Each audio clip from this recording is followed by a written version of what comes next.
Good morning, good morning, good morning, everyone. How are we all doing on this Wednesday morning? This is Reganelite here. Hello, everyone. Apologies for the delay, and it looks like what's happened is I put the wrong link in for the live stream, and I've ended up broadcasting next week's live stream for Good Morning and Prime Minister's Question instead of this week's one, which is why the link is taking you to the wrong live stream. So I apologize, guys, about that. I did put a comment in there, so cross fingers people will come over from that. So my apologies. I will have to edit that after PMQs. So I've just written that on my list of things to do. I just wanted to update the thumbnail at least so that it's on the right date as well there. So apologies for all that, but good morning to those who are here. This is the Good Morning Show with myself, Reganelite. What we normally do, for those who are new here, we normally go about an hour long. I normally give you guys today's daily quota, which I have right here. We also have the weather, which we'll look at as well. And then we'll have a look at some of the news that is happening, that has been reporting on the websites as well. So we're going to be looking at more world news today rather than UK news specifically. But obviously we got a very, very big Prime Minister's Questions taking place at 12 o'clock. Although I just want to reiterate, there's a possibility that Keir Starmer might not do it, guys. It might end up being Deputy Prime Minister's Questions. And the reason why I say that is just a few hours ago, the Prime Minister tweeted that his brother had died of cancer. Regardless of how you feel about Keir Starmer, him as a Prime Minister and whatnot, you know, the man lost his brother. He tweeted that out this morning. So I would not be surprised if he pulled out and it ended up becoming a Deputy Prime Minister Questions based on that. So obviously absolutely devastating for him, of course. So we'll obviously find out closer to the time there. But yeah, he tweeted that out a few hours ago there. So talk about a bad time right now for Labour. Just wanted to let you guys know of that. Also, I haven't seen it yet, but the duck has arrived. I haven't opened it. I'm just thinking, guys, should I open it here, right here, or now? What do you guys think? Do you think I should open the duck right here, right now for you guys? I'm not sure. Viper Scott sent a bunch of name suggestions to do for a poll. So I may have to do a poll, of course. I haven't named the duck, and I think we should open it up and have a look at what you guys think. I think we should definitely do that, guys, because I haven't actually. All I've done is ordered it and kind of just like, well, let's just see how it goes, you know, sort of thing. So yeah, it's a bit squashed at the moment. Yeah, so yeah, you might have to wait. Yeah, yeah, I ain't gonna be able to open it now, or can I? What do you guys think? Do an unboxing video later. Nah, let's just get it done now. I'm not gonna do an unboxing video. I haven't got time to, unfortunately, either. Oh, it was wrapped in sealed package there. Oh, okay. Well, there it is. There you go. There's a cute little ducky. There you go. Cute little ducky. There you go, guys. There you go. There is the ducky. Here's a cute little ducky. So, who's moving aside? Well, Pingu's not, because Pingu's there. Can Ducky go there? Yeah. Yeah, Ducky's gonna be problematic. I think for the moment, Ducky's just gonna have to sit with the beak on the outside like that for now. Yeah. But looks like we're going to need, is it a seal or is it a duck? It's a duck, Mutty! It's a duck! What do you mean it's a seal? Emu. Emu. No, it doesn't look at it. Oh, there. Oh, dear, oh dear. I'm sorry to hear that about him, but I don't feel compassion for that man. Yeah, I understand that. Up in the bag, it's suffocating. Yeah, that's exactly what I did. Yeah. Can't believe you guys are saying this is a seal emu. Good morning, Stephen Banker, one of our moderators. Mel, good morning to you. Ellie, Martin Brisk, Billy Kershaw, Viper Scott, Martin Brisk's there, Unquiet Badger, Billy Kershaw. I think I've got everyone. I hope I've got everyone. I hope you guys are all doing well. Apologies for that, for the late start here, guys. But yes, well, I'll have to do a poll. I do have some name suggestions already. If you guys want to put your own name suggestions for the duck, DM me on Discord. Don't put the name suggestions here because I will forget. Just drop me a DM on Discord, and what I'll start to do is maybe I'll do some poll list there. So we'll do that in. We can do that in as well there, guys. Oh, good. Super chats are back. Yes, Mad Monk. Did you? Oh, you obviously missed when I pinged the server last week about it being back. Yes. Thank you so much for the £2 super chat, Mad Monk. Good to see you there. I hope you are doing well, my friend. Thank you for the very kind super chat there. Yes, just 4 more to go for today's ones. Anyways, here is today's daily quote, guys. Here it is. Today's daily quote. Here it is. I did say this one, today's one was a nice one, didn't I? It is a nice one. It is a nice one here. So it is. Today, wherever you go, carry the intention of peace, love, and harmony in your heart. Today, wherever you go, carry the intention of peace, love, and harmony in your heart. That is today's quote. What is tomorrow's one? Tomorrow's one is one I've heard before. And it's one that they sometimes do twice or 3 times on the calendar there. So, Viper Duck, Unquiet Duck. Yeah, you can... Guys, there's no point giving me names here because I'm not going to remember them. Even if you leave a super chat, I'm not going to remember them. Yeah, if you want to propose a name, DM me on Discord so that I can add them to the list of names that Viper Scott has given me as suggestions, guys. Right, let's have a look at the weather and see what's happening with the weather report here, guys. I'm going to struggle to see the chat because I need to charge my phone. So, forgive me if I don't see messages straight away, because I need to charge my phone because of obviously. I suppose I could do it like that. It will look a bit weird. Yeah, I'm not gonna see as many comments, but that's what I'll have to do for now. Right. Here is our big beautiful planet. This is today's weather. What we have right now today at 6 o'clock. It's scheduled marked as. For those who are referencing what I'm using, this is the bbc.co.uk/weather map. Link is in the description, just for reference there. Let's just zoom in a little bit and see what some of the temperatures are gauging here. Churchill, -27, Yellowknife, -16, Anchorage, -1. Parts of North America feeling their fair share of cold there. Chicago, -4, New York, 0, Nashville, 1. Denver 8, San Francisco 14, San Diego 21, and Miami 22, New Orleans 14 there. Mexico City 18, San Jose 25 there. Parts of South America 29, 28 degrees in some parts. La Paz at 14 degrees with their fair share of rainstorms there as well. Moving across over to parts of Africa, here we got temperatures still fairly warm at 20, 26, 27, 22 degrees in some parts there, with some fair share of showers there. Cape Town 20, Windy Hook 24. Oh, thanks, Viper Scott. I appreciate that. Yeah. If you want to throw a couple more there, I'm not sure how I'm going to do the poll though, because the thing is like community YouTube polls only allow up to four names, which is like not ideal. So I'm not sure how I'm going to be able to do this democratically, you know, because there's not many choice. So I need to come up with an idea. If someone has an idea, suggestion, let me know of how I can do multiple name suggestions rather than just 4, which is what YouTube always recommends. And by the way, it's not like I want to use like a free website or something, you know, if possible. I'm sure there's ones out there we could use as well.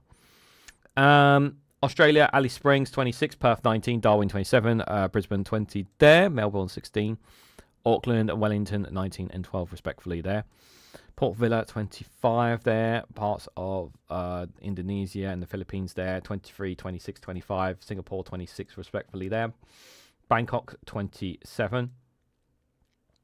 And then we got a bit further up in Tokyo there, 5 degrees there on the Japanese islands. Beijing 2, Shanghai 10 there, Dhaka 20 there, New Delhi 11. We got some other more colder temperatures there, around 7 and 10, 13 degrees there in parts as well. Cairo 16, Riyadh 19, Port Sudan 24 respectfully there.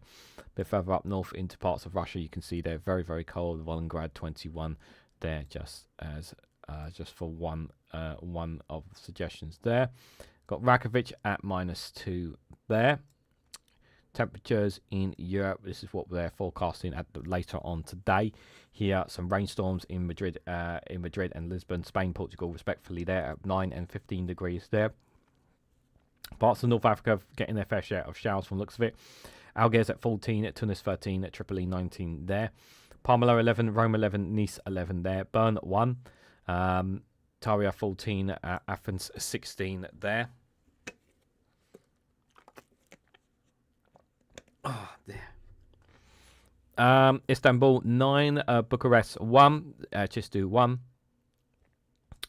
Zagreb 7, Vienna 3, Prague 2, Berlin 4, Warsaw -6, and Kiev a very cold -11, Moscow -16, Riga -14, -15, 16 there, and St. Petersburg -11, Oslo at -8 there for reference there. Brussels at 8 and Paris at 8. No worries, Billy. Thanks for popping in. Appreciate it. Cardiff 8, London 8, Dublin 8 there, Belfast and Manchester 7 respectfully, and Edinburgh at 4 degrees here. So we got looks like what they're forecasting. This is what they're forecasting right now. That's already happened. Sorry, 12 o'clock here. This is what we're forecasting within the next hour or so. So some parts of Scotland and parts of Ireland will get in rain and snow, while other parts will remain nice and dry. Bit later on here, again, it should clear up. So most of Wednesday later on and whatnot should remain dry in some parts. There will be a few showers and snow heads in a few parts. Excuse me, not all of it there. Indie Duck Davy. Indie Duck Davy. Oh, I see what you did there. Indie Duck. Yeah, a Scottish duck, yeah. So get a Scottish duck with a Scottish hat, yeah. Yeah, get her a Scottish hat. Get her. That's funny. Overnight here we got temperatures at 7, 6 and 5 degrees. Here overnight with some rain forecast in north of England and some southern parts of Scotland, as well as parts of the Highlands there with some snow forecast there. Parts of southern England are also going to be experiencing some wet weather, as well as parts of Wales there from the looks of it there. Moving a bit further onto tomorrow morning, though, the temperatures staying roughly around about the same here. But as well as those rain and snow storms, it looks like it could be saturated around about different parts here. Different parts there as well as over in Ireland there. Moving a bit further on later on into the evening here, we can see again those fair few snowdrops going to be dropping in northern parts of England, as well as southern Scotland, as well as the continuation of snow falling in many parts of the north of Scotland, as well as the Highlands there. Parts of rain obviously dropping around Northern Ireland, Wales, and Midlands and southern parts and southwest of England. There we can see, and temperatures at 9, 8 degrees respectively. Edinburgh as low as 4, perhaps even lower in other parts of the country there. Moving a bit overnight into Friday over Thursday night into Friday early morning. This is what looks like we're going to be forecasting here with this rain patch here as well. Temperatures again still remaining pretty cold in the north, but temperatures staying roughly around about the same here. Snow in the Midlands and the north are there. Here, going a bit further on here, it looks like it's going to be for some rain overnight, but Friday morning there will be some fair share of showers. Northern Ireland there. Some patches maybe in Wales, but mostly in the Midlands and north of England there, as well as some in the capital and the east side of London from the looks of it there. As well as this patch of snow, it looks like as well. Might have a bit of a dry spell Friday morning in Scotland, it looks like there, perhaps. I say it looks like. but there will be some patches of snow. Looks like it might be falling in parts over on the Friday there. Later on in the evening there, some parts of it will quieten up. Will dry up, sorry, quieten. I don't know what I mean by that. 6, 9, 8, 8, 6 and 4 degrees overnight for Friday there, but going into the next day here for Saturday morning. This is what we're forecasting overnight for Saturday morning here. 7, 9, 6, 5, 7, 8 here is what we are looking at here. This is the temperatures for Saturday lunchtime. Much higher temperatures down in the south of the UK as a whole, 10, 11, 9, 9 degrees. Whereas Edinburgh is still, even though temperatures are warmer, it's still quite cold there at 6 there. Belfast, 8 degrees, with some shower heads around scattered around parts of Wales and southwest England there. But it looks like it's going to be a dry spell, looks like, for most of Scotland as well. It looks like most of Scotland is going to be dry, and parts of England and parts of Northern Ireland will also be dry as well. And we'll just have a quick look at Sunday before we have a look at some of the news. Overnight here, temperatures staying around about the same. Not too much change in temperatures there. 7, 8, 9. So it looks like a bit of warmer temperatures. A bit of warmer temperatures there. 9, 8, 10, and 11 there for Sunday. And some potentially dry spells in some parts, but there will be patches of rain here and there from the looks of it here that we have. Looks like it's going to be forecast there. So it looks like we might be having some warmer weather potentially coming here. Well, it is February, so it should hopefully will change over in due course here. Thank you, Viper Scott, for the £2 super chat. All hail DPR and Ollie too, and the duck. Yes, the duck. And yeah, I'll need to obviously have a duck emoji, custom emoji. I'll need to do. I need to put that on my list there of things to do today, for sure. Apologies. I thought I slept well last night, but I guess I didn't. Right, let's have a look at some of the news, guys. I want to start with the Associated Press here. So they got the brothers of Renee Good, which was the woman that was killed by immigration officers, call for action for Congress there. Also got immigration agents drew guns and arrest activists following them in Minneapolis as well. The Trump administration's tongue-in-cheek names for immigration operations have been praised and slammed. So first and foremost, obviously, with the brothers of Renee Good, my heart goes out to them. It really has been a difficult, absolute difficult time for them, obviously. She didn't do anything wrong. She didn't break any laws. She wasn't a threat to ICE, and her life taken away from them, and those brothers no longer have a sister to look for. So the brothers of Renee Good, one of 2 U.S. citizens killed in federal immigration officers in Minneapolis, has called on Congress to do something about the violence on America's streets as a result of immigration operations, warning Tuesday that the scenes are playing out are changing many lives, including ours forever. Good, a 37-year-old mother of 3, was shot and killed on January 7th. Her death and that of another protester, Alex Pretty, just weeks later have sparked outrage across the country and called to Iranian immigration enforcement. Brothers and Luke and Brent Gander spoke during the hearing on Tuesday yesterday by congressional Democrats to highlight the use of force incidents by officers from the Department of Homeland Security as they arrest and deport immigrants. And they haven't been doing that. They've been doing a lot of citizens have clearly been rounded up as well, simply based on their colour as well. The mood was somber as the brothers spoke, often comforting each other as they talked and listened to others speaking. Luganda, speaking of the deep distress the family felt at losing their sister in such a violent and unnecessary way, didn't specify what they wanted from Congress, but painted his sister's death as a turning point that should inspire a change in operations such as those going on in Minneapolis. The completely surreal scenes taking place on the streets of Minneapolis are beyond explanation. This is not just a bad day or a rough week or isolated incidents, he said. These encounters with federal agents are changing the community and changing many lives, including ours, forever. The forum was put out by Senator Richard Bauman and Republican Robert Garcia to use the spotlight of use of force complaints against Homeland Security officers tasked with carrying out President Donald Trump's mass deportation agenda. The Trump administration officials said Good tried to run over an officer with her vehicle, stating local officials in Minneapolis, while protesters rejected the characterization. That's not true. We've seen the video footage. We don't need to, we know that the facts. You know, the facts are there. It's not my opinion. It's not my opinion that's not what happened. The video footage clearly shows what happened there. The two brothers didn't delve into the details of their sister's death or what the administration said about her. Instead, they spoke about her life. Luganda said the most important thing, anything the brothers could do, was to explain to those listening what a beautiful American we have lost. A sister, a daughter, a mother, a partner, and a friend. Brent Gantner shared some of the eulogy that he had written for his sister's funeral service. He compared her to dandelions that grow and bring beauty in unexpected places. She believed tomorrow could be better than today, and she believes that kindness matters and that she lived that belief, he said. The panel also heard from 3 other US citizens who detained their treatment by Homeland Security officers. Congress needs to do more.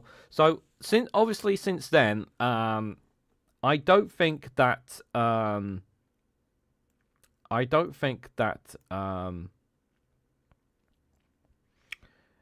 think that they have told officers not to kill anybody, basically, unless you're absolutely certain you're being threatened, basically, because it's not very good publicity for them. I think they've actually said that, and that they have toned that down. Obviously, the aggression and the handling of people, that has not changed. That needs to change definitely as well. But I think they've been forced to tone it down because it's made really, really bad headlines, and really bad headlines for Trump. And Trump does not like seeing bad headlines about him, especially when it comes to his administration. So I do think that that he has reined in Kristi Noem and Homeland Security a little bit with regards to this. A little bit, not a lot, but a little bit. Enough to say, look, stop killing people. Okay, just stop killing people. Like, all the other stuff I don't care about. Just stop killing people. I think I generally think that. I could be wrong, but it definitely feels like it's been reined back here as well.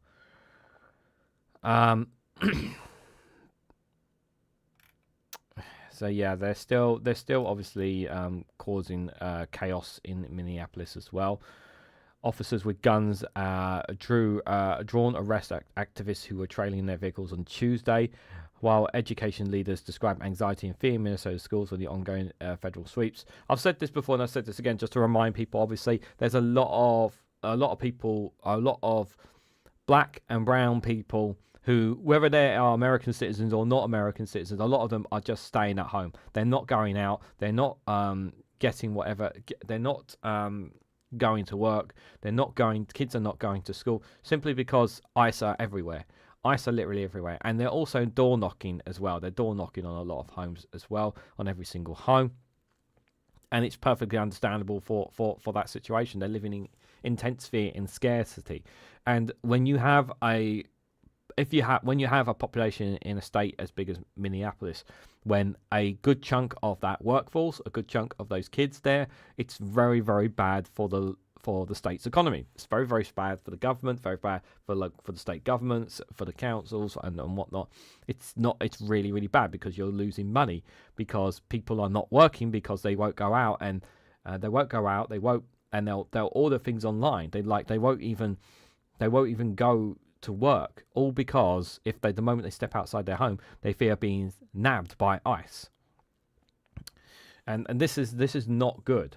And it's also and on top of all of that, you have all the mental health things, all the mental health issues that come with it as well. Whether you're a single mom, whether you're a single dad or parents or whoever in this situation, and it's giving you high levels of anxiety, high levels of stress, makes yourself depressed, makes you feel like makes you feel that in that dark place of feeling like even taking your own life because you feel like that there's nobody out there to help you. Like, all these things bubble in your mind. Some people obviously in fear of being sent back to their own country because of course they may be wanted, or they fear for their lives. All sorts of these things are running through their minds. It's absolutely horrifying right now for people in Minneapolis. Both the signs that tensions remain in Minneapolis area after the departure of high-profile Commander Greg Bamego of U.S. Border Patrol and the arrival of Trump administration border Caesar Tom Holman, which follows the fatal shooting process at Alex Pretty. There's less smoke on the ground, Governor Tim Walz said, referring to tear gas and other irreverent use by officers against protesters. But I think it's more chilling than it was last week because of the shift to the schools, the shift to the children. At least one person who had an anti-ICE messaging on clothing was handcuffed while face down on the ground. Associated Press photographer witnessed the arrest. Yeah. So they literally arrested someone for what? Having an NF ICE. Yeah. Yeah, he's got a nice hat and badge. I'll give him credit for that. Federal agents in Twin Cities lately have been conducting more targeted immigration arrests at home and neighbourhoods. Rather than staging in parking lots, the convoy has been harder to find and less aggressive. Alerts in activist group chats have been more about sightings than immigration-related documents. Several cars follow through officers through South Minneapolis after reports of them knocking at homes. Officers stopped their vehicles and ordered activists to come out of the car at gunpoint. Agent told reporters at the scene to stay back and threatened to use pepper spray. Yeah, here they are. Basically stopping random people just out of the blue. Trisha, who's trying to defend the undefensible here, who's part of this horrific group, says detaining the activists because they hindered efforts to arrest a man who is in the country illegally. A federal judge last month put limits on how officers treat motorists and who are following them but not obstructing their operation. Safety following agents at an appropriate distance does not by itself create reasonable suspicion to justify a vehicle stop, the judge said. An appeals court, however, set the order aside. So at the moment, there's nothing stopping ICE from responding there. So unfortunately, Bovinio, who was leading immigration enforcement in Minneapolis and other big U.S. cities, left town last week shortly after Pretty's death became the second local killing of U.S. citizens in January. Yeah, because he lost control. Holman, who was dispatched to Minnesota City, Brano, has warned that protesters could face consequences if they interfere with officers. Whilst an education leaders held a news conference saying the presence of immigration officers is frightening in some small communities. Yep. Yeah, I should follow twice. Yeah. So obviously this is still happening. It's worth pointing out that even though there hasn't been any killings yet, God forbid if there is any more, obviously there is still trouble there. Good morning, Rosemary. Hope you are doing well. News said started last night to morning mass stabbings. What mass stabbings, David King, are you referring to? Sorry, I'm not aware of any. Not aware of that. Is that in the US? Is that in the UK? Sorry, I'm not familiar with it. What else is there? The Epstein files, guys. If you want to know, I will cover a little bit of it tonight, but I'm not going to cover too much of it. Tonight. I may change my position on it because I've literally did an hour and a half live stream yesterday on the Epstein files, covered a lot of different parts and grounds of it. If you guys want to check that live stream out, it was the last Global News live stream. The last live stream I'll be doing on a Tuesday afternoon / evening for the foreseeable future. Oh my god, I got such big reflux. I apologise. When PMQ starts, I might have to take some Gaviscon off camera. I do have some still there, luckily, but oh, that's a lot. But yeah, there's still some more information has come to light. I will share with you guys right now. Actually, some more information has come to light about it. So Jeffrey Epstein had ties to. There's reports, according to some of the emails, he had meetings allegedly with Vladimir Putin. There's no photographs to confirm that. He had ties to the Russian government, hence why a lot of the girls were Russian young girls that may have been there. So Jeffrey Epstein could have been potentially one of the leaks working for the Russian government as a means to infiltrate and influence foreign governments on behalf of the KGB and Vladimir Putin, allegedly. Obviously, we know about his links and ties to Israel with the former prime minister. Apparently, the former, I can't remember the guy's name, but apparently they shared emails almost every day between Jeffrey Epstein and a former prime minister, or who was currently foreign minister for Israel at the time, around the time of 2009, 2008, around about that time as well. It's also worth mentioning that even though the main story about the UK is about Peter Mandelson, it would not surprise me at all if it wasn't just Mandelson that had links to Jeffrey Epstein, not just within the Labour Party, but with other other parties as well. So far, we've not seen any direct links between Jeffrey Epstein and the Conservative Party. Any direct links between Jeffrey Epstein and Nigel Farage, although I'm sure Byline Times will try to find a way to make some kind of link there. I will obviously wait for a piece from Byline Times. I'm probably going to do a video on that at some point. Maybe on that as well, because I am seriously considering bringing back some video contents as well, because to try and boost the viewing numbers, because they've gone off a cliff on the channel, guys. So I'm not ruling that out as well. What else are there links? Obviously, we know about the links from the Clintons, and obviously the Clintons there. I don't think there was a direct link of Barack Obama to the Epsteins there. But there are links, obviously, to Democrats within to the Epstein files as well there, just as a record, as a reference there. What else is there here? Let's see, other stories here. China to ban hidden door handles on cars. Yeah, we spoke about that. I think we spoke about that yesterday. Yesterday's Good Morning Show, we spoke about that there. The last US-Russia nuclear pact is about to expire, ending half a century of arms control. The son of a late dictator, Gaddafi, is killed in Libya. Yeah, Libya is... we left Libya in a hellhole. We've left it in a hellhole. It's absolutely terrible. What's happening there? Surprise, Putin's not in it himself. What a shocker! Not. Yeah, I'm sure Putin is. Well, that's something that it's funny how the main. I think it was, who was it that mentioned it on LBC yesterday?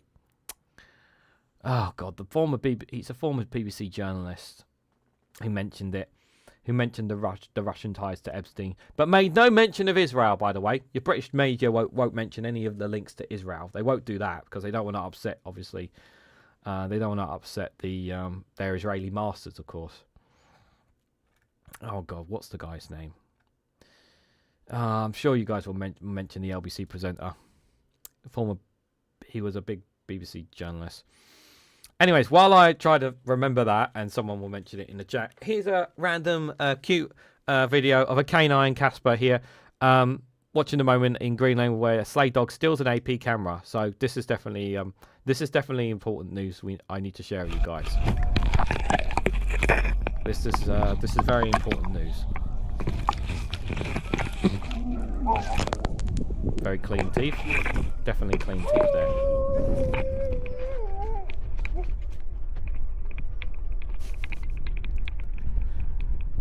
Look at the speed.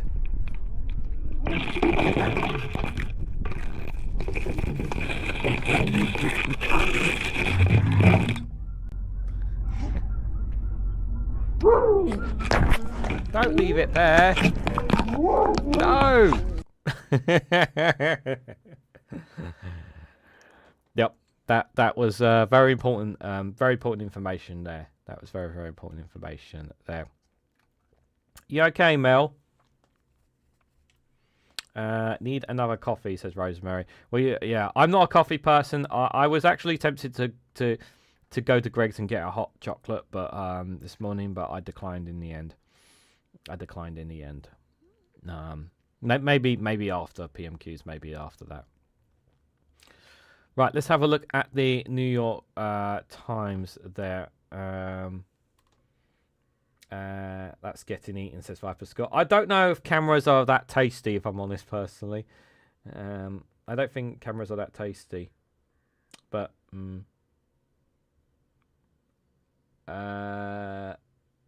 that? Oh, is it a telegraph, is it?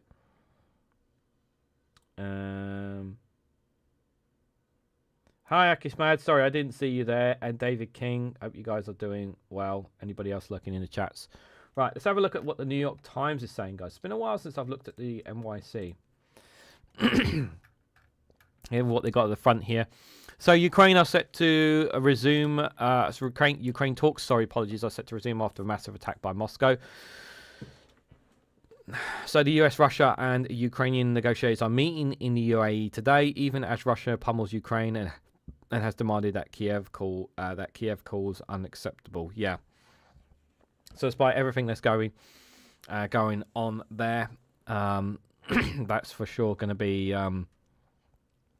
I don't know what's like. Here's the thing. I've said this before about the negotiations. Like, unless Russia moves their position on territory, or and Ukraine moves their position on territory, I don't see where the compromise is going to be coming at the moment. Well, as of right now, Rosemary, I don't know if Keir Starmer's even going to do it because he lost his brother to cancer this morning. He might have found out last night, so he may not do Prime Minister's questions. So as of right now, I don't know the answer to that. If someone can, I don't know if anybody here is on X, but just keep an eye out on the Twitter feeds to see if Keir Starmer is actually going to participate in Prime Minister's questions or not. Obviously, it'll be quite an emotional one for him if he does, especially after losing his brother. So yeah, in terms of the talks, yeah, I'm not got much hope, but maybe things will change, guys. Maybe the goalpost will really say, yeah. He tweeted it out a few hours ago, Keir Starmer, this morning. Clinton's asked to testify publicly in the House Epstein inquiry. Bill and Hillary Clinton, who finally agreed to be disposed, made the request to try and prevent Republicans from selectively leaking their testimony there. Yeah, make no mistake about it. Clinton and Trump were very close with Epstein, and I think they were close to each other as well. So, I mean, but obviously he's a Democrat, so he has to treat him like crap. And obviously, Trump's made his position quite clear about Hillary in the past, about the whole emails on that. UK police investigations former ambassador to the US over Epstein ties. Yep, we know about that. That's obviously a big story here in the UK. And it'll be fascinating to see the questions and answers at PMQs. Even if it's a deputy one today instead of PMQs, guys, it's still going to be very interesting to watch. That is for sure. At the White House, Trump says Columbus Pedro is great at defying expectations. The first in-person meeting between President Trump and President Gustavo Petro yielded smiling photos and complimentary words, if no concrete agreements. Okay.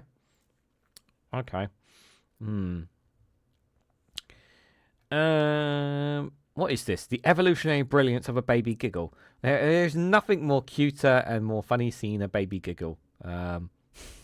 With those joyful faces. That is so cute. Love it. Reminds me of my I've obviously got another little nephew who was born last year, and apparently she is she's apparently a very, very good baby. She doesn't she's not one of those that keeps you up at night every night sort of thing. She's actually it's rare to have a good baby, but yeah, she's very quiet. There's not very often that she kicks off, apparently.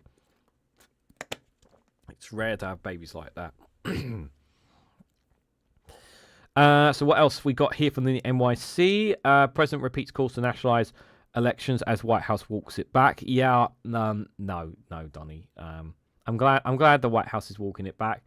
He's basically the president is basically saying, "Let's rig the election," and the people in the White House are saying, "Let's not do that. Let's not do that." I don't think we could trust them. Well, it's against the no. It can't be trusted. It can't be trusted. What? That people might. It can't be trusted, Donnie. That some people might actually not vote for you. God help us all if they don't vote for Donald Trump, guys. God help us all. No, it's got to be wrong. If they're not voting for me, it's wrong. It's got to be wrong. But it's very, very scary that he's saying that. Oh my God, that's really, really scary. And dangerous. Trump changing course drove Harvard talk deals into chaos, apparently. We talked about Renee's good brothers already. A defiant Don Lemon appears in New York days after his arrest. Yeah, Don Lemon is gonna, his arrest, which was pointless. He's gonna be fine, guys. He's gonna be fine. He's not going to get pressed any charges. He's done nothing wrong. They've got no leg to stand on it whatsoever. All they've done is put him in the spotlight. In South Korea, questions arise over crammed schools, success and happiness. So academic pressures are becoming so intense that even preschoolers are taking private extracurricular classes, raising worries about children's rights. That's very scary indeed in South Korea. Peter Attilia ashamed after Epstein emails become public. Former farming leaders warn U.S. agriculture could face widespread collapse. Yep. That's been happening for a while. Walmart joins tech giants with $1 trillion market valuation. Oh yeah, well that's totally cool, isn't it? Definitely nothing wrong with that, guys. Definitely nothing wrong with having a $1 trillion market valuation. Excuse me. Trump threatened to sue Trevor Noah. He's not. If he sues, it's going to fall down. Everyone is missing the point about Melania's movie. What apart from it being crap? It's not really a movie at all. It's a market deck. Our critics' rights. What it is a waste of time and money, is what it is. Nangarism and what it says about Trump. China's leadership shake-up may be driven by paranoia. US intelligence analysis says that Xi Jinping has remarkable level of fear. He's carried out mass purges and surprised many by removing his top generals. US fighters shoot down Iranian drones amid heightened tensions. They shot down drones. Interesting. Village destroyed a hunger for homes, and that's about. Any other interesting stories here? Heavy snowfall in Japan kills dozens. Absolutely horrible. Yeah, they've had some brutal snowstorms there. Jill's ex-husband is accused of killing his wife. That's Jill Biden is the wife of Joe Biden for reference there. Penny, a Doberman, a Pinscher, won the best in show. Best in show dog. Very, very lovely. I always like seeing pictures like that. Radical debate rattles Texas Democratic primary for the Senate there. Yeah, it's not so much of a red state as Texas as Republicans think it is there. Might actually be becoming a little bit purple. May be becoming a little bit purple. Much to the chagrin of Ted Cruz there. Oh, God forbid if we lose Ted Cruz, guys. God forbid. That would be terrible. That would just be terrible there. Let's have a look at Al Jazeera here. Israeli attack in cross Gaza kills 20 Palestinians since dawn. Yeah, guys, you know, there was literally, I literally was, while doing some work this morning, I literally saw a tweet from, I think it was Yvette Cooper or a Labour minister, basically saying the utter and horrific attacks taking place in Sudan are terrible. We must do more to resolve this. And I'm like, you know, like I just said, you know, no mention of Gaza. What's happening in Gaza, by the way. You know, they're not mentioning what's happening there. Yeah. Just look to see if Star will be at PMQs. Nothing found at this moment in time. Yeah, normally Twitter will have a response. Normally someone from Twitter will say something. I think it's like UK politics. They're normally one of the first quick to jump on the news, even quicker than Sky News, even quicker than the mainstream media. On Twitter, they're quite on top of it there. So if he does a no-show, we don't do it. No, we're still going to cover PMQs, whether it's PMQs or deputy PMQs. We're definitely going to cover it because this is too big not to cover. It's too big not to cover. So if you join us, here's a recap of recent major developments. The Palestinian Red Crescent Society told Al Jazeera that the evacuation of patients through Gaza through the Rafah crossing will resume shortly, after earlier saying they'd been informed it was cancelled for today. Based on what? What's the reason? What's the reason? Israel answers on a postcard again. The COGAT earlier said that the Rafah crossing had opened this morning as usual, apparently. Sources in Gaza hospitals told Al Jazeera that at least 21 Palestinians have been killed by Israel attacks since dawn. And what's the reason for it? The Israeli military reportedly erected collection points for Hamas weapons along the yellow line, Hamas has said there. Israeli energy minister will personally oversee cut-off of utilities to UNRWA officers. Oh, yes, cutting off charities' utilities. That's definitely a very nice thing. Yeah, cutting off the UN agencies, yeah. Absolutely, yeah, because obviously you don't want them helping out Palestinians, no. Another innocent Palestinian has died that did not need to die, including a 6-month-old baby that did not need to die, guys. Israel destroyed Gaza's healthcare system, delivery and methodology. Yep, agree with that. This is how Israel destroyed Gaza's health system. The remaining medical resources serving Gaza's population of 2 million Palestinians after Israel ravaged the territory's health systems. No MRI machines. 2 mammogram out of 10 machines. 23 X-ray scanners out of 75. Only 6 CT scanners. 1 cardiac catheterization machine. 52% of medicine defect. More than half of the people in Gaza don't have regular access to medication they need to take. And medical workers, 1,700 killed, 30,000 wounded, 364 abducted. Yep, remember, some of them are still in Israeli prisons as we speak. 22 hospitals have been put out of service. But, you know, Israel are saying this is all justified because of what they did on October the 7th, guys. It's all justified because of what they did on October the 7th, apparently.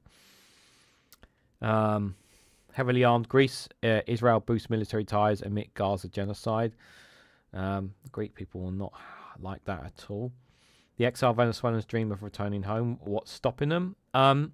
Just because Morado's gone doesn't mean it's going to be perfectly fine there. It's a long piece there, so I can't. It'll take too long to read. Sorry. The cold, hungry realities, displacement of war-torn Sudan's Taiwalia. Gunmen killed over 30 people, burned homes in a remote Nigeria village. Oh my God. Armed men burned homes and shop in a remote village in north-central Kawa State bordering Niger State, authorities say. At least 35 people and burnt homes and shops. They've killed a remote village. Were counted.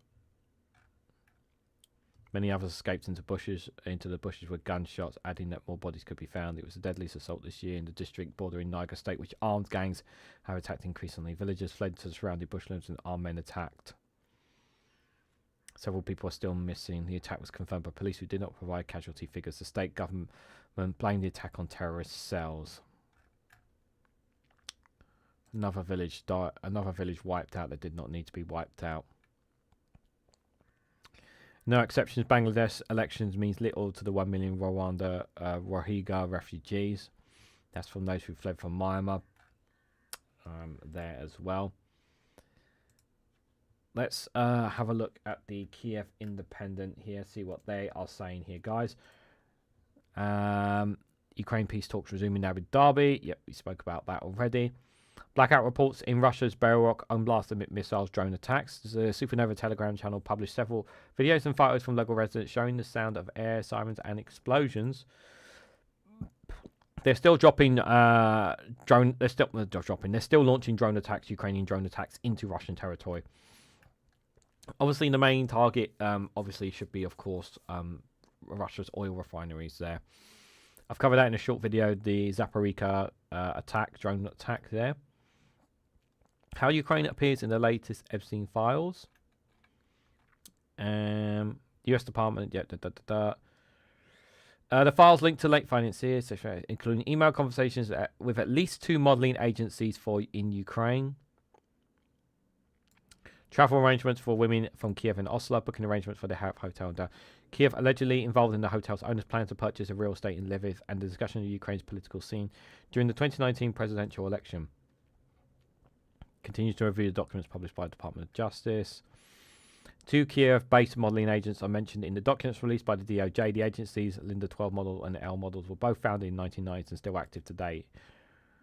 In one email, senders whose name is redacted tell Epstein that the models are the best in Kiev and all other small agencies don't need to tell you fine contract. The same thread is photo of women's attached with women's whose individuals' names is not shown choosing the women that they had liked. In a separate letter, Epstein shared a video contact for Yugila Ellis, who has around 400 girls and modelling agencies based in Kiev. This is so disturbing. This is so disturbing. This is so disturbing. They're still active today. They need to be investigated. They need to be investigated. Former Ukrainian model TV presenter has been running Leader 12 models for nearly 30 years. One of the emails dated October 2010 shows contacting June Brunel, a French model agent and long-time associate of Epstein, who had been charged with rape and minors and sexual harassment. He was found dead in a Paris prison cell in February 2022 in an email exchange. Denies contact with the Ukrainian model. When Brunel had earlier met in Paris, the discussion revolves around organising trips to the US for potential collaboration.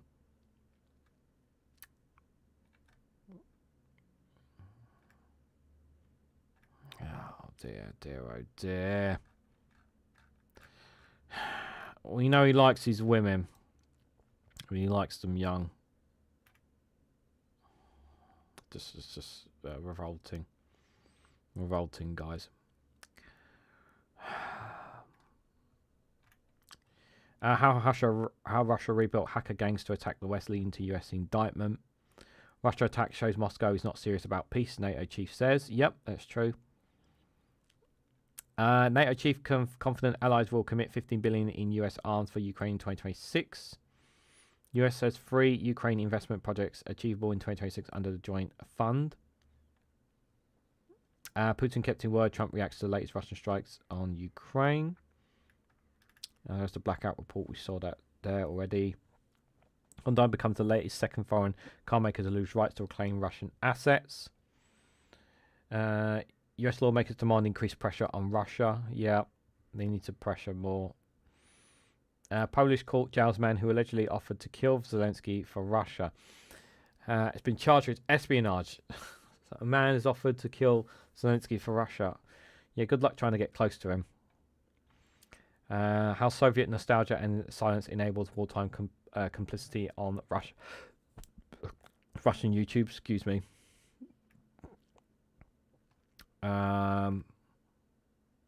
What else is there? NATO chief confident allies will commit £15 billion in arms for Ukraine. Yeah, we touched on that already.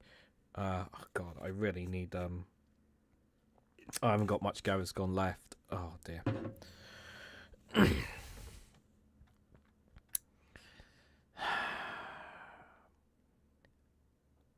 these are all looks like the same stories there they've got there from the Kiev Independent.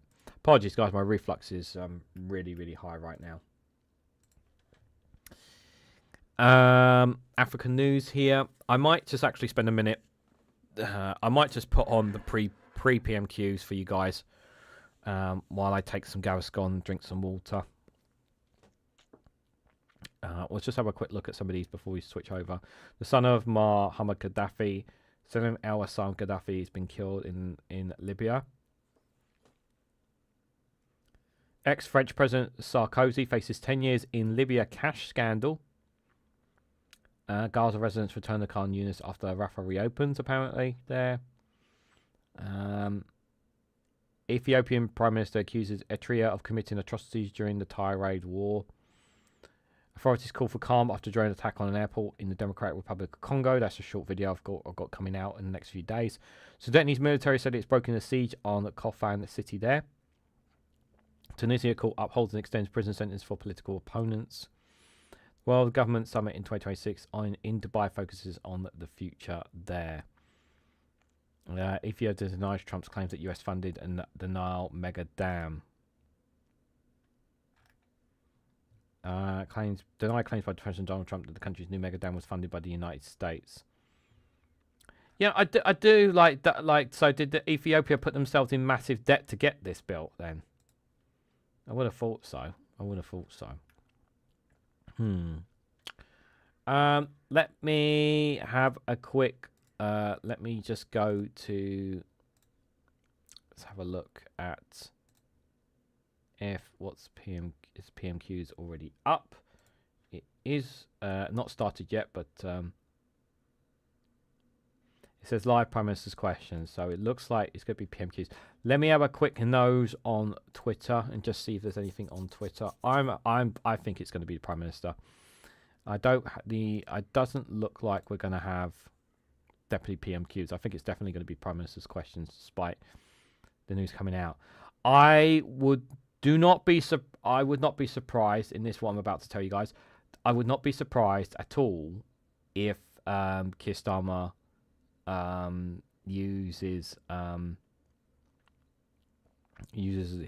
loss of his brother as a means to try and people to be less harsh on him. I'm worried that people might try and do that, you know.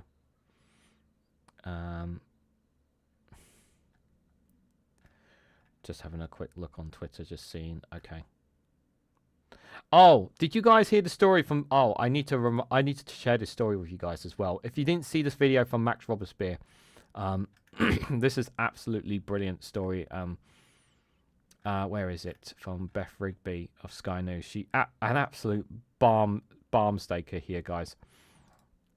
This is absolutely true. So yesterday there was a vote in the House of Commons for with the 2-child benefit cap, and obviously Reform and Conservatives were going to vote against. The Greens were going to the Greens were obviously going to vote for it, and Labour were going to go vote for it, right? And this is what happened, right? So Beth Rigby tweeted this, right? So meanwhile, while Mandelson scandal is galloping along, I hear that Robert Jenrick and Suella Braverman ended up with Labour MPs in the eye lobby on lifting the 2-child benefit cap. A source tells me that they got on their phones trying to get instructions from Farage as to whether they should be there or not. They tried to leave at one point but got trapped as the doors were locked. Reform sources confirmed this happened and said this was a genuine mistake, and neither MP registered a vote. All other Reform MPs voted against. But actually, it's on the registered here. Beth Rigby put it on here. I've got to show you guys. I've actually got to show you guys. Let me show you. Here it is, here. So you can see here, guys, Beth Rigby says, it's been pointed out to me that because they went through the lobby's the votes recorded, the records on Houses of Commons votes here. So Jenrick and Braverman voted with Labour to lift the 2-child benefit cap. And there they are, the 2 Reform voters that voted aye for the lifting of the 2-child benefit cap. Their names are on the records there. and I just want to put this on the record, okay, guys? Like, they are both former ministers, and they don't know how procedure goes. It's a fucking joke. Like, it really is. Like, you just cannot make it up, guys. You really cannot. I mean, my dear, oh dear, oh dear. Right, Prime Minister's questions will be starting any moment. I think I missed a super chat earlier. Let me just scroll back up and just check. I did. Thank you, Viper Scott, or one less to get the goal done. Thank you so much for that. I appreciate that super chat there. I should be able to. Right, I think my phone's charged to a certain extent now, so I can put the chat on there. Do I have the no cam one? Where's my no cam one? Right, I'm just gonna switch out. I'm gonna put the volume on for you guys while you guys can just listen to this temporarily while I just take some Gaviscon, and the Prime Minister's sitting down anyway, so. Because we believe more competition in this area is good for Britain and good for the world. We now come to Prime Minister's questions. Joanna Baxter. Question number 1, please, Mr. Speaker. Prime Minister. Thank you, Mr. Speaker. On World Cancer Day, we're publishing our National Cancer Plan to transform care for patients. It means investment in cutting-edge technology so our exceptional frontline staff can give world-class care. It funds more tests and scans, meaning faster diagnosis and treatment, and tailored treatment in specialist centres. And, Mr. Speaker, we'll cover the cost of every family whose child needs travel for cancer care. Because the focus should only be on recovery, not worrying about money. This morning I had meetings with ministerial colleagues and others. In addition to my duties in this House, I shall have further such meetings later today. Baxter. Thank you, Mr. Speaker. Up and down the country, this government is restoring pride in place by investing in our high streets, the beating heart of our communities. Yet, in Paisley and Renfrewshire South, the SNP-led Renfrewshire Council has done the opposite, sitting on their hands whilst the owners of the Paisley Centre, who received planning permission to develop the centre some years ago, have sought support to transform our town centre. Does the Prime Minister... Thank you for that £2 super chat, Mad Monk. One more to help to go. Appreciate it. Agree with me that it is only the SNP's lack of ambition and failure of leadership that is letting Paisley down, and will he work with me to restore pride in Paisley's town centre? She's a superb champion for Paisley. Her constituents deserve a Scottish Government that matches her dedication. Mr. Speaker, for our part, we've delivered record funding settlement. We're investing £280 million in Pride in Place across 14 Scottish communities. We've secured shipbuilding on the Clyde for over a decade and just announced an AI growth zone in Lanarkshire. The choice, Mr. Speaker, is clear. A third decade of failure under the SNP or real change for Scotland under Anna Sarwar. I think when the Prime Minister spoke about his brother, I think he didn't mention it today or last night. Maybe it happened a year or two ago. And he probably just used that as a reference to World Cancer Day. That's probably why he tweeted what he did. Thank you, Viper Scott, and for the £2 super chat. Goldchi, thank you so much for that, and thank you, Mel, for the super chat as well. Treats for quackers, yes, treat for the crackers as for all the quackers out there, including this one here. Which don't fall over for this one here. For those who don't know, yeah, that's definitely an emu. Apparently, guys, that's an emu. Yeah, we don't have a name for him or her yet, but we will definitely vote on that. But thank you for the super chats, guys. Right, let's get to Leader it. of the opposition, Kevin Baker. Okay, here we go. Thank you, Mr. Speaker. The whole House will be disgusted by the latest revelations about Jeffrey Epstein. All of us want to see his victims get justice. But the political decision to appoint Epstein's close associate, Peter Mandelson, as Britain's ambassador to Washington goes to the very heart of this Prime Minister's judgment.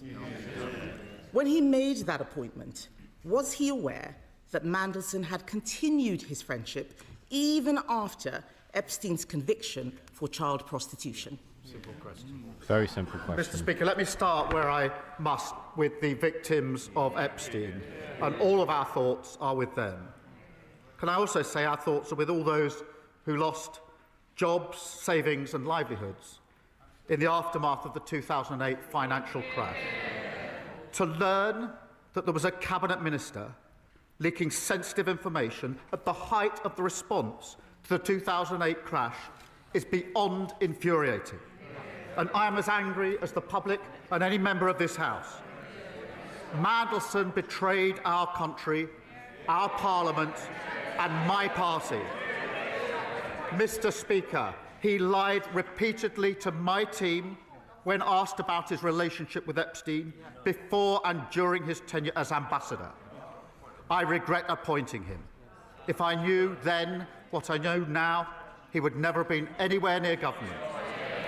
And that is why, Mr. Speaker, yesterday, the Cabinet Secretary, with my support, took the decision to refer material to the police.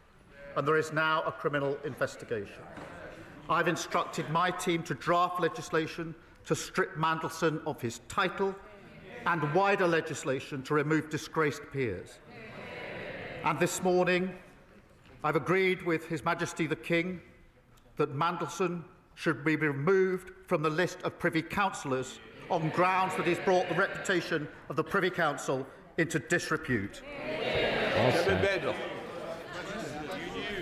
Mr. Speaker, I asked the Prime Minister a very specific question.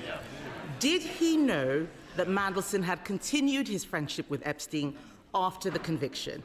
He says if he knew then what he knows now, but he did know. In January 2024, a journalist from the Financial Times informed the Prime Minister that Mandelson had stayed in Epstein's house even after that conviction for child prostitution. So did the Prime Minister conveniently forget this fact, or did he decide it was a risk worth taking? Prime Minister. Well, Mr. Speaker, as the House would expect, we went through a process. There was a due diligence exercise, and then there was security vetting by the security services. What was not known was the depth, the sheer depth and extent of the relationship. He lied about that to everyone for years. You knew he was with Epstein. She literally just put it on a plate to you. You can't justify this. You can't. New information was published in September showing the relationship was materially different to what we'd been led to believe. When the new information came to light, I sacked him. But we did go through a due diligence exercise. The points that are being put to me were dealt with within that exercise. In response to the humble address this afternoon, I intend to make sure that all of the material is published. Mr. Speaker. He is so rattled. You can see it in him. Mr. Speaker, the only exemptions are national security, if it prejudice national security. My first duty is obviously to keep this country safe. And when we drafted humble addresses, we always put an exemption for national security. But also anything that will prejudice international relations. Mr. Speaker, you in the House will appreciate that in the course of discussions country to country, there are very sensitive issues of security, intelligence and trade which cannot be disclosed without compromising the relationship between the two countries or a third country. Mr. Speaker, so that I can be totally open with the House,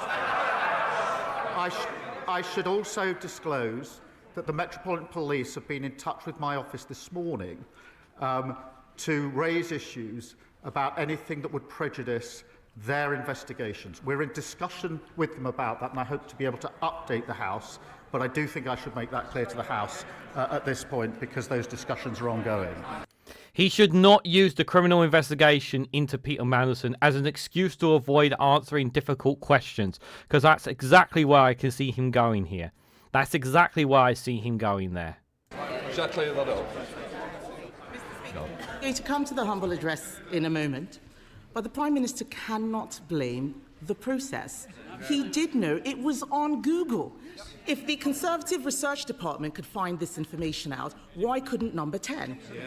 On the 10th of September, when we knew this, I asked him at that dispatch box, he gave Mandelson his full confidence at that dispatch box, not once, but twice.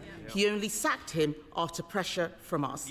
I am asking the Prime Minister something very specific, not about the generalities of the full extent. Can the Prime Minister tell us, did the official security vetting he received mention Mandelson's ongoing relationship with the paedophile Jeffrey Epstein? Prime Minister. Yes, it did. As a result, various questions were put to him.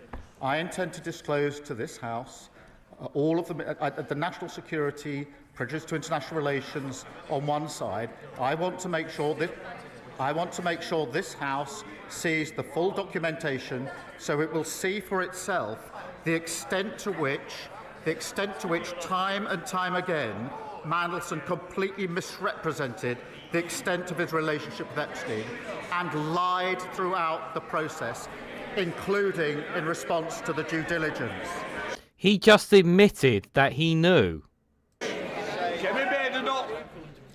Mr. Speaker, I think it is shocking what the Prime Minister has just said. How can he stand up there saying that he knew, but he just asked Peter Mandelson if the security vetting was true or false? This is a man who had been sacked from cabinet twice already for unethical behaviour. That is absolutely shocking.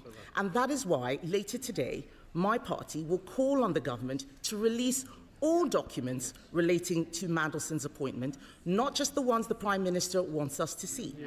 Because this government is trying to sabotage that release with an amendment to let him choose what we see, the man who appointed Mandelson in the first place. Labour MPs now have to decide if they want to be accessories to his cover-up. Can the Prime Minister guarantee that he won't remove the whip if they refuse to vote for his whitewash amendment? Prime Minister. Mr. Speaker, the first exemption is in relation to anything that could compromise national security. That is not a small matter, and many members on the benches opposite will know precisely why that needs to be in the exemption. When we were drafting humble addresses, when we were sitting over there, we always made sure that exemption was in because we knew how important it was to the then government. I don't think I've seen a humble address without that in because and just to be clear, to vote to release something that would prejudice national security is wrong in principle. The second exemption is in relation to things that... It depends what in the detail of the amendment that he has. The detail of what he writes of what they are proposing in the amendment is the key thing, and it needs to be read very clearly, very thoroughly what it is. If it is just security and national protocols, there may be an argument. There is, to a degree, I do say this, like, I want to make this clear, to a degree, protection of national security is very, very important. And I'm sure you all agree with me in that. However, it could also be used, as Kemi Badenoch has said, as a cover-up for parts that they don't want to see, potentially, as well. And by the way, let's make one thing perfectly clear about all this while we are thrashing Keir Starmer, rightfully so. Make no mistake about it. This Conservative government doesn't deserve any fucking credit whatsoever that they say, yeah? Remember what they did. Remember the amount of scandals that they left. Remember the amount of atrocities that they have done on this country. Do not give them any kind of credibility whatsoever, whatever comes out of Kemi Badenoch's mouth or any Conservative MP's mouth for that matter during this PMQs. That would prejudice international relations. There will be discussions about security and intelligence and trade, which are highly sensitive to the two countries involved and to third countries. Well, they have to ask themselves whether they want to vote to prejudice our national security. I don't think they do. I don't think, in fairness, that they do. But can I reassure the House, Mr. Speaker? Let me reassure the House. The process for deciding what falls into those categories will not be a political process.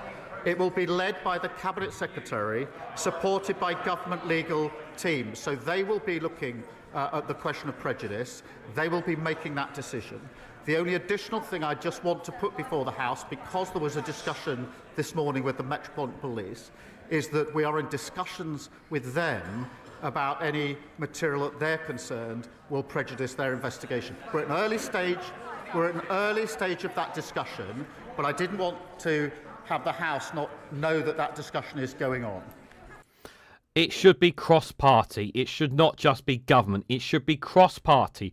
Both Liberals and Conservatives taking part in this. Maybe even Greens, Reform and SNP. It should be a cross-party thing, not just a government thing. Because right now, this government, we already know it's compromised, but it's compromised. It should be cross-party, across Parliament, with senior Conservatives, senior Lib Dems, MPs involved a part of this, not just government. If it's cross-party, it gives the public a little bit. It gives the public more confidence about it, because right now there's no trust whatsoever from this government. Mr. Speaker, the Prime Minister is talking about national security. The national security issue was appointing Mandelson in the first place. And what he has said about the humble address is a red herring. To those Labour MPs who were not there in the last Parliament, let me tell them, humble addresses already exempt genuine national security. This is not about national security, this is about his job security. His amendment lets him withhold anything to do with international relations. But this whole appointment is to do with international relations. So if they're voting for it, they are voting for the cover-up. If the Prime Minister is serious about national security concerns, then he should ask the Intelligence and Security Committee to decide which documents should be released. Will he commit to doing so here and now? That's a good question. Mr. Speaker, I've set out the process. It won't be a political process. It will be led by the Cabinet Secretary, supported by the government legal teams. But I'm pleased that she... Cross-party. Should be cross-party. I think now accepts that at least the first exemption that we've written in to the amendment, the petition, is the right amendment in relation to prejudice national security. But she and others behind her will understand that because of the breadth of what's asked for, and we're doing everything we can to make sure this is fully transparent and disclosed, but she and those behind her will understand from their own experience in government the sensitivity of information about security and intelligence and trade relations that are inevitably caught in exchanges of the nature that are being asked for. And it is right that anything that prejudices, not touches on, prejudices international relations is protected within the disclosure. If that was really the case, then he wouldn't mind if the ISC had a look. And let's be clear, he says the Cabinet Secretary makes it non-political, but that doesn't make it independent. What we want is an independent look. The ISC is independent. The Cabinet Secretary works for him. We know that there will be a cover-up because this implicates the Prime Minister and his Chief of Staff, Morgan McSweeney, a protégé of Peter Mandelson. The Prime Minister chose to inject Mandelson's poison into the heart of his government on the advice of Morgan McSweeney. His catastrophic lack of judgment, telling us now that he did know, has harmed the special relationship. It has endangered national security. It's not the humble address, it's him. It's compromised our diplomacy, and it has embarrassed our nation. After all of this, does he have the same full confidence in Morgan McSweeney that he had in Peter Mandelson? Prime Minister. Morgan McSweeney is an essential part of my team. He helped me change the Labour Party and win an election. Of course I have confidence in him. But, Mr. Speaker, he will change on whatever is that. slung across this dispatch box, I don't think it's right for the Cabinet Secretary to be denigrated in that way. That's because I pause it, DJ. Unlike one or two, I don't talk on top of it. You know, I like to give my thoughts for it. The stream, I'm not going with the directly live because the point of me covering PMQs is not just to sit there and listen to it, but to share my thoughts with it. So yeah, other streams are going to be ahead of me. And to suggest that he would be involved in a cover-up. There's the politics that comes over the dispatch boxes, but I honestly don't think it's right to impugn the Cabinet Secretary in that way. And I suspect in their heart of hearts, many on those benches would agree. Mr. Speaker, I'm as angry as anyone about what Mandelson has been up to.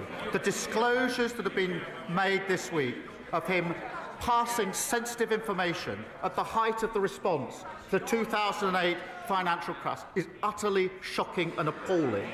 He's betrayed our country. He's lied repeatedly. He's responsible for a litany of deceit. But this moment demands not just anger, but action.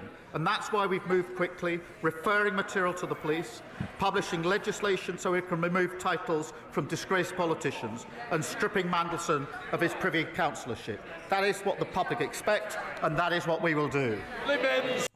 Look, I'm going to just say this now. I should have said this before we went into this, but Kemi Badenoch had so much ammunition to use on Keir Starmer, and I think she did a very good job with her questions.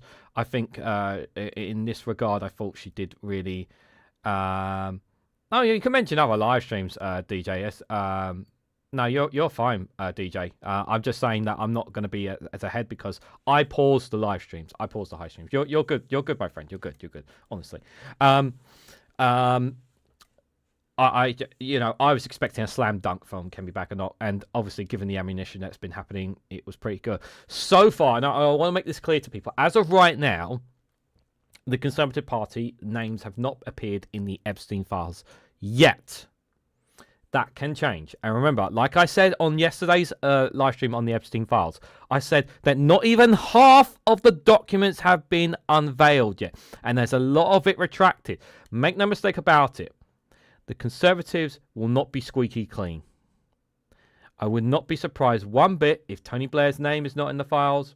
I would not be surprised one bit if another royal name is in the files. I would not be surprised one bit if Conservatives are named in that files. There. Starmer is done. Is he done from this? I don't know. My answer is I don't know, guys. I suppose the local elections is where he's going to find a nail in the coffin, but maybe even before that, I don't know. The fact that he's doing this with government and not doing it as an independent, as Kemi says a lot about a cover-up. That screams cover-up. The vote on this later will be very interesting indeed. Thank you, Mr. Speaker. Every month, people across our constituencies are injured by illegal e-bikes being ridden at 30, 40 and 50 miles per hour through our town centres and parks. But for every illegal e-bike that the police seize and crush, you can mention another them, 10 VJ. hit our streets because they are too freely available to buy. That's why Cumbria's Police, Fire and Crime Commissioner and 28 other police commissioners across the UK are now backing my bill, which would ban the sale of illegal e-bikes. Will the Prime Minister set out what action the government will take to protect the public and ban the sale of these monster bikes?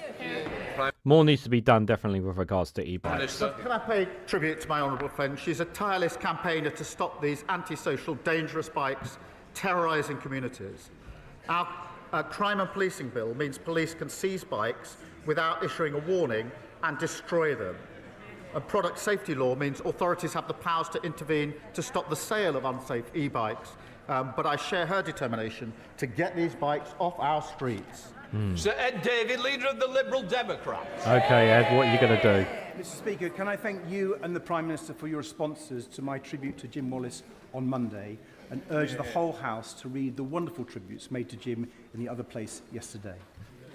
Mr. Speaker, I've been thinking how it must feel for the victims of Jeffrey Epstein and their families, hearing more and more stories of how rich, powerful men were currying favour with a paedophile sex trafficker, such as Peter Mandelson, sending government secrets to help Epstein enrich himself further.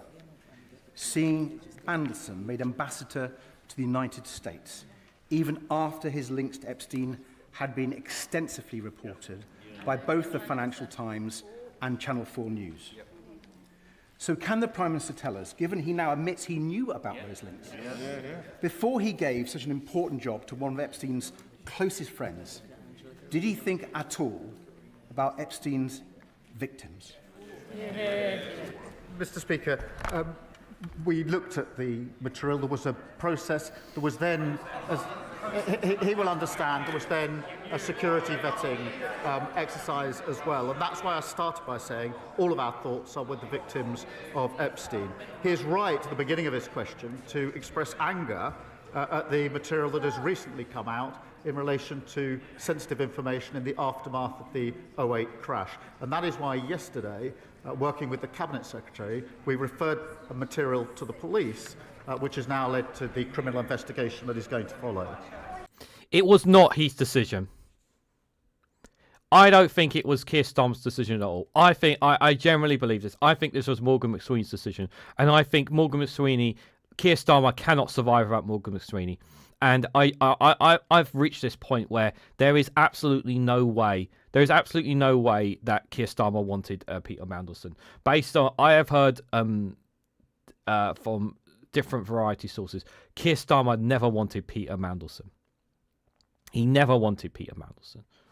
That it was Morgan McSweeney who pushed it and said to him, you need to put him in place. It was never his choice. That question was so goddamn brutal. And his response was so flobbing, was just terrible. Keir Starmer, if he cares any shed of difference about his position as Prime Minister, he will sack Morgan McSweeney and put it all on him. If he puts all of this on Morgan McSweeney, he will survive longer as Prime Minister. But the more he defends him, the more he is going to go down in flames. And here's what's going to happen, right? Keir Starmer is going to eventually take the fall. All right? And everything's going to be pinned on him. And Morgan McSweeney is going to have his man, West Streeting, in that spot. That is what they're going to do. Morgan McSweeney will not be removed unless Keir Starmer removes him.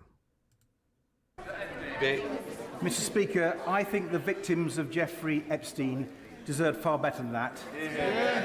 They deserve Peter Mandelson not being appointed in the first place. We don't even know the full extent of the British establishment's involvement in his appalling crimes, or how many British girls and young women were trafficked by him. So we need a full public inquiry, both to get justice for the victims and to protect our national security. Mr. Speaker, the Polish government think Epstein may have been spying for Vladimir Putin. Is the Prime Minister concerned that Peter Mandelson may have been leaking state secrets, not just to a paedophile American financier, but also a Russian agent? Oh, don't mention Israel. Don't mention Israel, of course. Oh, no, we don't want to mention Israel, guys. Well, Mr. Speaker, he talks of a public inquiry. Obviously, the focus now has to be on the criminal investigation which has started. As he knows, that investigation will go wherever the evidence leads it. And I've made it absolutely clear that the government will cooperate, as he would expect, with that criminal investigation wherever it goes. I do think a public inquiry is going to end up coming. But as of right now, the one thing he is right about, the criminal investigation needs to take place. Thank you, Mr. Speaker. I welcome the news that Bristol East will be getting another 3 breakfast clubs. I've seen how these clubs aren't just about making sure that no child starts the school day hungry. They're also about giving staff the extra time to spend with the children and to spot whether there might be trouble at home. And on that note, can I urge the Prime Minister to work with schools on our manifesto commitment to identify children with parents in prison to make sure that those children get all the support that they need. Absolutely. Can I thank you for raising this and confirm that we're looking at how we can strengthen the support in place for these children so no child falls between the cracks. Free breakfast clubs mean every child is fed and ready to learn. And I'm delighted to see 3 more in her constituency as she references. But I also want to mention Rushbrook Primary Academy, Oasis Academy Aspinall, Longsight Community Primary, St Bernard's Roman Catholic Primary School Manchester, all soon operating free breakfast clubs in Gorton and Denton. They definitely do, DJ. They definitely do. A lot of Labour MPs are really, really rattled. They are. Absolutely are. There's Savile Roberts. Diolch yn fawr iawn, Llyfarydd. The victims and survivors of Epstein and his circle of overprivileged elite are at the forefront of my mind here and now.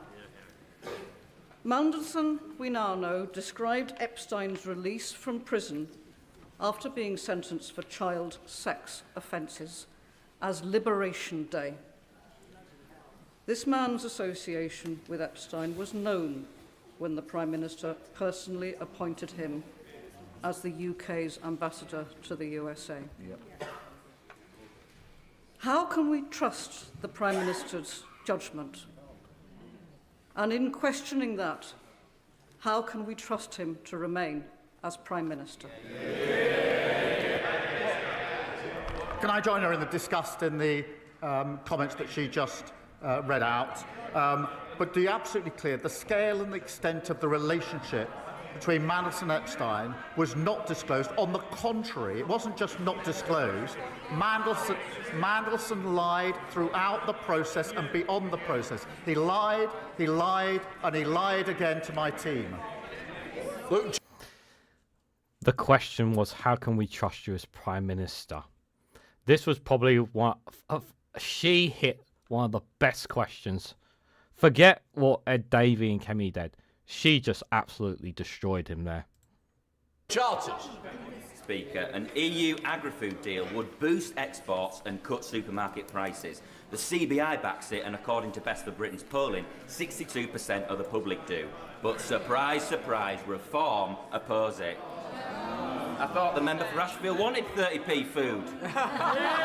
Does the Prime Minister agree that while some opposite prefer temper tantrums with Brussels, this Labour government must build closer ties with Europe to cut the price of the weekly shop? Well, Mr. Speaker, right. The deal that we've struck with the EU means lower prices at the checkout, more choice on the shelf, and more money in people's pockets. It's good for British fishers and farmers who face less red tape, selling our world-class produce into a crucial market. It comes alongside the opportunity for young people to work, travel across Europe, the work we're doing to cut energy bills and closer work on defence. All of this is opposed by Reform and the Tories, who sold the myth botched Brexit and left families and businesses paying the price. Charlie Juhas.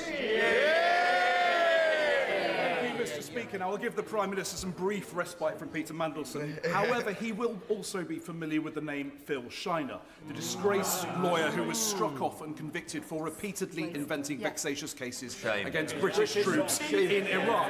So it is something of a surprise that the Prime Minister authored a chapter in Mr. Shiner's book about pursuing our veterans via the ECHR. So can I ask him specifically, was he ever instructed by Mr. Shiner's law firm, Public Interest Lawyers, to act in any legal case? Let me be absolutely clear about this. As soon as there were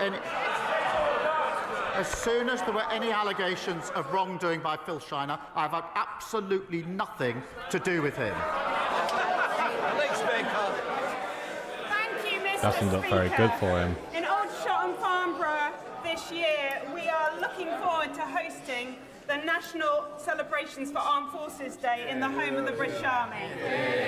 Businesses in my community welcome this government's record investment in defence in the years ahead, but our banks still struggle to lend to defence companies because of international regulations. Will the Prime Minister ensure that the UK works with Canada and our other allies to found the multilateral Defence, Security and Resilience Bank so that we can get money moving to our defence industries, get our armed forces what they need, and stand firm against our adversaries? Well, I'm delighted that Aldershot will be hosting Armed Forces Day because they've got a hard-working Labour MP and a Labour council. Our historic defence spending uplift must be an engine for growth and jobs here in the United Kingdom. That's why we're committed to spending an extra £2.5 billion with SMEs. I do agree with her. It's vital that we work in lockstep with our allies, particularly in Europe, to enhance and align our defence capabilities. We're therefore working at pace to identify the most effective mechanisms for greater multilateral cooperation. Dr. Neil Hudson.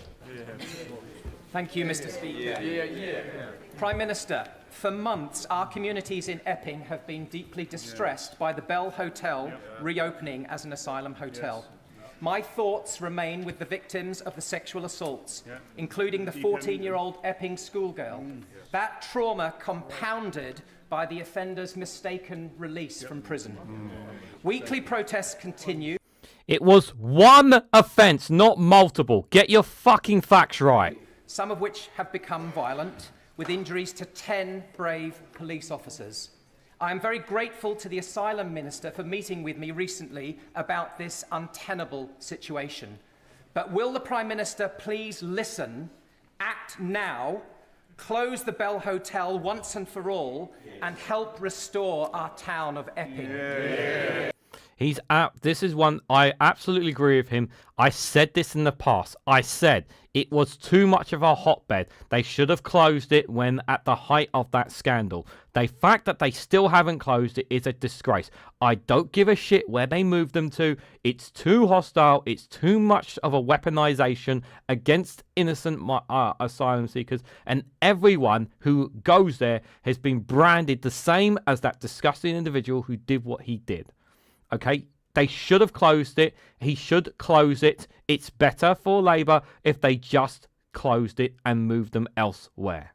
As he knows, we are committed to ending the use of all hotels. There are now just under 200 compared to the 400 under the previous government. And where military sites are used, safety and security of local communities is our priority. Jonathan Blash. Thank you, Mr. Speaker. Hartlepool has now the third highest number of children in care in England, fuelled by Southern Council shipping families to my town, blowing a £6 million hole in our budget, a deficit that my brilliant Labour Council has already halved, but there is nothing left to cut. And when percentage increases in funding mean less in Hartlepool than almost anywhere else in the country, but a child in care costs exactly the same, the fair funding settlement announced in December does not go far enough.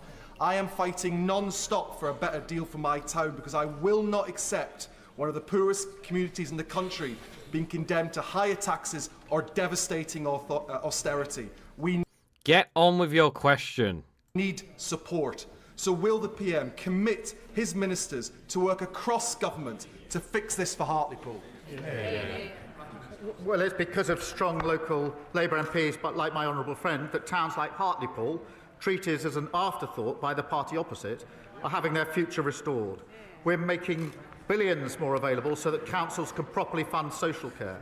And we're driving down the cost of living for parents and their children, including 3 free breakfast clubs in his constituency, over 3,000 children no longer in. But as usual, nothing for lunch and dinner, by the way. No, you kids still got to find that somewhere, but we're not going to provide that for you. Capacitated by the 2-child limit. That's the difference a Labour government makes. Mr. Speaker, my residents are sick of being let down by Thames Water.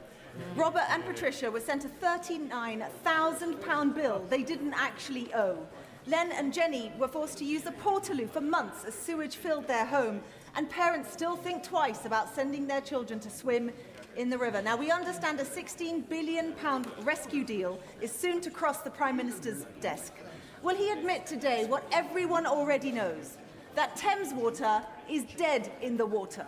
Any delay is pointless, and it should be allowed to be put out of its misery and rebuilt as a company for public benefit.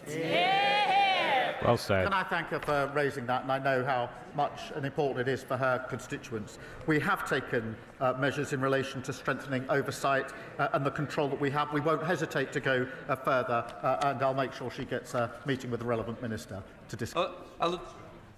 Thank you, Mr. Speaker. It was a privilege at the weekend to join fellow North East MPs on the destroyer HMS Duncan, to meet the crew and also be briefed on the exciting plans for the innovative future of the Royal Navy. A future that should be bright, given the £10 billion frigate deal with Norway, but also a future we absolutely want our region to be part of. So would the Prime Minister agree that given the North East strengths in AI, satellite technology and advanced manufacturing, North East workers and businesses should be at the heart of the future hybrid navy, and will ministers meet us and industry leaders to put the North East at the heart of our future defence? Mr. Speaker, can I first thank the commanding officer and crew of HMS Duncan for their service, and thank my honourable friend. I remember meeting the brilliant workforce in his region, and I know the defence ministers would be delighted to do the same. Our record defence spending is supporting jobs and growth across the North East. We invested £200 million in Optric semiconductors in his constituency last year. As we increase defence spending, the North East will play a major role securing good skilled jobs for generations to come. Christine Jardine. Thank you very much, Mr. Speaker. And can I associate myself with the comments of my party leader about Lord Wallace, a man I feel I was privileged to know. But can I ask the Prime Minister, given the conversations which are taking place in this place today and up and down the country about Peter Mandelson and his involvement with the paedophile who trafficked women, and the millions of women, particularly in this country, who will have been triggered by that, given the establishment's proximity to what happened, will the Prime Minister assure that there will be support set up, helplines, and that as well as the victims, the direct victims, those indirect women who've been triggered now will be supported? Well, she's right to raise this, and obviously we'll support the police on the one hand with their investigation, but also we will press on with our work to halve violence against women and girls, which is very much about putting the support in place that is needed for all victims of violence. That is a crucial part of our work, and I hope we can work across the House in support of it. Ellen Hayes. Thank you, Mr. Speaker. I'm proud that Labour MPs voted yesterday to remove the 2-child limit and lift 400 children And thank Robert Jenrick and Swella Bradman for also voting in favour of it as well. out of poverty. But child poverty cannot be eradicated while children are living in overcrowded temporary accommodation without their own bed or anywhere to do their homework. So will the Prime Minister commit to urgent and persistent action to drive down the use of temporary accommodation, ensuring that our councils, including my councils of Lambeth and Southwark, have the funding they need in the final local government finance settlement next week? Well, can I join her in the pride in voting to remove 500,000 children from poverty and lift them out of poverty after hundreds of thousands were plunged into poverty by the party opposite when they were in government. On the point she raised about temporary accommodation, she's right that every child deserves a safe, warm and secure home. We're investing a record £3.5 billion in homelessness services and £950 million in local authority housing fund to deliver better quality temporary accommodation. Mr. Speaker, how we answer SEND families' call for justice will measure who we are. Christopher Lascaris was autistic and murdered aged 24. His mother, Fiona, who is here, spent 8 years begging authorities to protect him, but they refused because they presumed he had mental capacity. So will the Prime Minister support Christopher's law, creating a duty to assess mental capacity where it is in doubt, to save the lives of others? Can I thank him for his question and for his tireless campaigning on behalf of Christopher and Fiona, who, as he points out, is with us today. Christopher's death was a tragedy, and I agree that we owe it to Fiona. I'm glad that she's here to hear it, and other families, of course, to get this right. I can reassure him that work is underway to examine what action is necessary to prevent further tragedies like this. That comes alongside our intention to consult on the liberty protection safeguards this year, and I'll make sure that he is fully updated on as the work progresses across government, and I would ask that he make sure that Fiona and others are updated as well. Ben Goldsborough. Thank you very much, Mr. Speaker. From heat-tolerant rice trials to world-leading science at the Earlham Institute and the John Innes Centre on the Norwich Research Park, South Norfolk is helping feed the world. Will the Prime Minister secure a clear carve-out for precision breeding in any future SPS agreement with the EU so Britain can continue to lead on this field? Well, can I thank him for raising it? As negotiations are ongoing, we remain committed, he'll be pleased to know, to the Precision Breeding Act and supporting new innovative technologies. And the EU accepts there will need to be areas where we retain our own rules, and we'll always prioritise British interests as we negotiate our SPS agreement. Caroline Johnson. Mr. Speaker, as you're aware, I've been campaigning for a Lincoln Dental School for some years, and I'm pleased to be able to tell the House that thanks to the hard work of, amongst others, Professor Juster, Professor Reid and Susie McPherson, Lincoln Medical School are now in a position to take their first cohort from 2027. So can I ask the Prime Minister, will he provide the necessary funding for this cohort of students to start to help improve the oral health of people right across Lincolnshire? Well, I'm pleased to hear the news about the dental school in her constituency, and we have put in further funding in relation to dentistry. We were left with a dental desert across many parts of the country. We're fixing that problem, but I'm glad to hear the news in her constituency. Ollie Billings. Thank you, Mr. Speaker. As the Prime Minister pointed out, today is World Cancer Day. As outlined in our cancer plan, early detection and diagnosis is vital.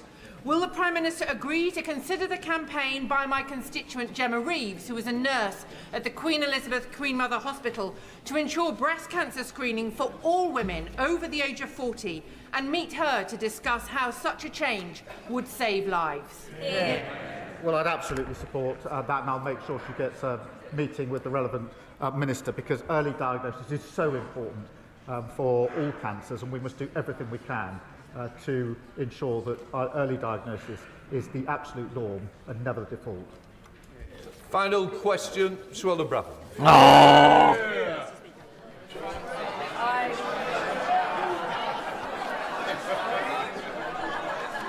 God damn it. She's new. She's new. Give her a moment. She's a new. Thank you, Mr. Speaker. I recently met one of the bravest women I know. Elizabeth was 14 when she was raped in Rotherham. She is one of the survivors of the rape gangs, one of the biggest national scandals in our history. Whilst her first rapist was convicted and sentenced, Ashgar Bostan, she was subsequently, shockingly, allegedly abused by police officers serving in South Yorkshire Police. One of those officers remains on active service today. Elizabeth made complaint through Operation Linden. None of them were followed up. She rightly feels betrayed and failed by the very institution designed to protect her. Will the Prime Minister meet with Elizabeth, rape gang survivors and myself to commit that those who committed and covered up these abhorrent offences are put behind bars where they belong? Yeah. Well, I'm deeply concerned about the facts she's just outlined, and if she could give us all the details of that, I'll make sure that there is a relevant meeting and follow-up in relation to those concerns. Point of order, Sir David Davis. Thank you, Mr. Speaker.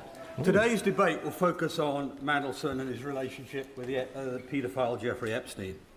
However, it will not cover his relationship with another alleged paedophile, murderer, gangster, specialist in bribery and corruption, and Putin favourite, Oleg Deripaska. A relationship that may be just as bad as that with Epstein. As European Trade Commissioner, Mandelson made decisions favouring Deripaska's company by $200 million a year. Mandelson avoided proper investigation by lying about the timing of his relationship with Deripaska. Mr. Speaker, how can we find out what investigations were carried out before Gordon Brown and his government appointed Mandelson as a minister? Do you agree this House needs to see this information? If so, how can we obtain it? Yeah. What I would say is, look, this is a very experienced member, and I know he'll pursue this through the many avenues, and I know there is a debate later in which he may wish to catch the chair's eye in order to raise these issues. These are very serious issues that he's raised, and this will be taken seriously, and I'm sure that the front bench has heard it as well. I will leave it at that. Mr. Speaker, please. Point of order. Thank you ever so much, Mr. Speaker. The Prime Minister said that in each humble address that his party laid in opposition, they mentioned national security. Mr. Speaker, the Prime Minister has left. However, I have checked the two most recent humble addresses laid by the Labour Party when they're in opposition, and all members on those benches should be very aware the words national security do not feature even once, because it is not necessary in a humble address. So, Mr. Speaker, how do we get the Prime Minister to correct the record when he's just chosen to leave the room? Don't be ridiculous. Can I just say to you, you put it on the record. I don't want to continue the debate, but you put it on the record, so it's there. Right. Wonderful, Church. Thank you very much, Mr. Speaker. Now, the Prime Minister, in response to me just now, appeared to deny ever being instructed by disgraced lawyer Phil Shiner. Yet I have here the 2007 case of Al Jeddah versus the Secretary of State for Defence, where it quite clearly says appellants instructed by public interest lawyers include one Keir Starmer QC. Perhaps the Prime Minister might want to return to the House and clarify his earlier remarks. I'm not here to continue a debate. You put it on the record, we will leave it at that. Right. Okay, I'm going to leave it there, guys, because, Jesus Christ, those point of orders. Oh, my God. So, what did I think, guys? I think that was a real indictment of Keir Starmer and his government there. Obviously, we will find out later with regards to the vote on that as well. That won't, obviously, I'm going live tonight at 8 o'clock, so we will... I don't know if the vote's going to be before or after 8 o'clock. Cross fingers, it will be before then. But if not, we will watch it very closely. That was a really tough one for Keir Starmer there. I'm a little bit, first and foremost, before we get to Mandelson, I'm a tiny bit skeptical about what Suella Braverman has said there, because you have to remember that this is the same person who didn't know which was the ayes and which was the nays for yesterday's vote. So is it possible she may have made up a complete story? I'm not ruling that out, because this is Suella Braverman we're talking about here. So I'm not saying that she's lying. I just question everything that comes out of her mouth, guys. Let me put it that way. I think, Labour are in deep shit from this. This is any chances of them winning the so-called Gauntlet by-election, they can kiss that opportunity goodbye. If they actually thought that they had a chance, that's definitely dead and buried now. Even though is that they need to just shut up and let Reform and Greens fight that one out at this point here. I think Keir Starmer will be okay today.